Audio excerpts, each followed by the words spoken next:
a couple of things. When we were driving here this morning, my husband Paul and I, we were trying to figure out how many actual Democratic legislators were in the House. We weren't thinking of the Senate. In the House in Plymouth County, who had been in how long, and then I realized that I've been in 14 years. So Tom Kennedy and I have actually held office as legislators, although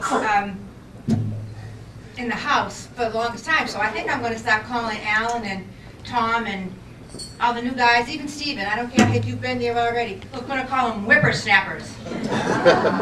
Just listening to them. That new rep was probably at a breakfast in her district, which was still work, whether anyone knows that or not. But it's been a pleasure to be here for 14 years, and just having been sworn in to my, gosh, let me see, my 8th term, amazes me as much as it does my husband that we're still here and still hard at work and still helping so many people. What I really wanted to mention was, as an assistant majority whip, I was very lucky to get a front row seat at Deval Patrick's inauguration. And so when we filed in, and we were right in the front row,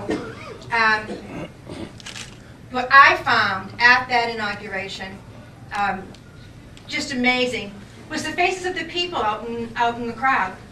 The podium, as anyone who was there knew, that everything was set up on the sidewalk, so people were standing on Beacon Street itself. All the press was covered all in front of the 54th Massachusetts Monument, and it was just amazing. And I don't know, maybe if whoever else there besides, I know John was there, and Mr. Cantwell, what have you, but when Deval was taking his oath, every face in the crowd and on Beacon Street, instead of seeing their face, a camera went up.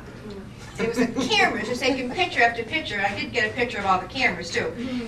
I just did nothing but take pictures that day. But you should have seen the faces from that angle. There was such glow and happiness and hope. It was just amazing, absolutely amazing. And as we all know, the governor is very charismatic. And all he has to do is just smile at people, and they just feel better. I think he is going to be a tremendous cheerleader for the state of Massachusetts. And after years of having Governor Romney do nothing but go across country saying bad things about all of us who live here in Massachusetts, I think we finally have a man who is willing to stand there and not use us as any joke, but to tell the truth about how hardworking we all are, how much we really care, and that for a tiny state, while well-populated and very industrialized, it's a very caring state.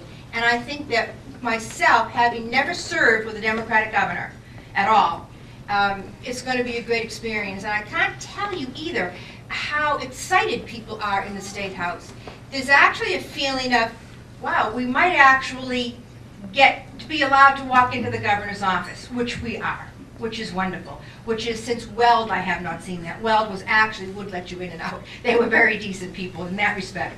But the other governors really weren't. And this is going to be a new era, and I'm just very excited about it.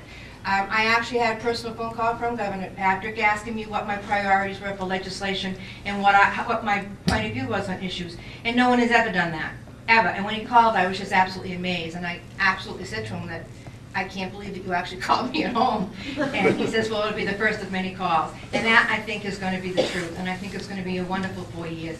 And while we are all going to have to work together under very difficult circumstances, I think that together, with that glow on the face of the crowd, and the truth always being spoken to people, which is something that this governor does do, and the explanation of why things are why they are and have to be the way they are, and that don't lose hope. We are going to fix things down the road. We just can't do it this day, this hour, this minute, but we do want to do it. I think it's going to be a wonderful 4 years, and I think when we're all back here a year from now, we're all going to have lots of accomplishments that we're going to be able to list and actually say our Democratic governor, put in place by all of the people in Massachusetts who were Democrats and independents who voted for him, or who voted for Tim Murray, such as I did. What happened is next to Tim Murray's mom, who was the nicest lady in the world.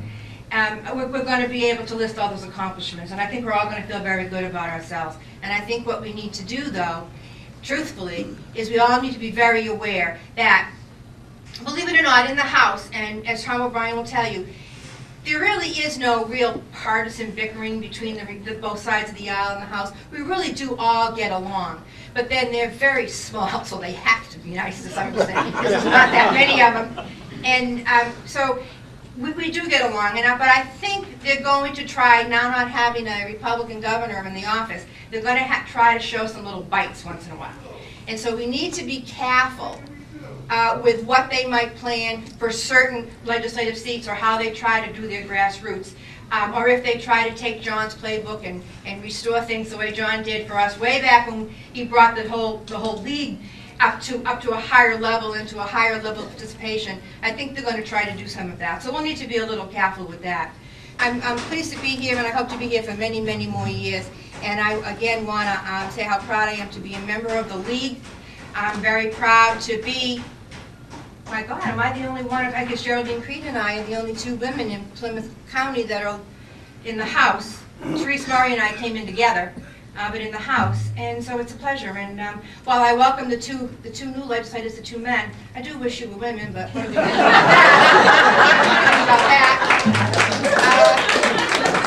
I guess we could make you honorary members of the Women's Caucus. I'm not quite sure. So thank you very, very much.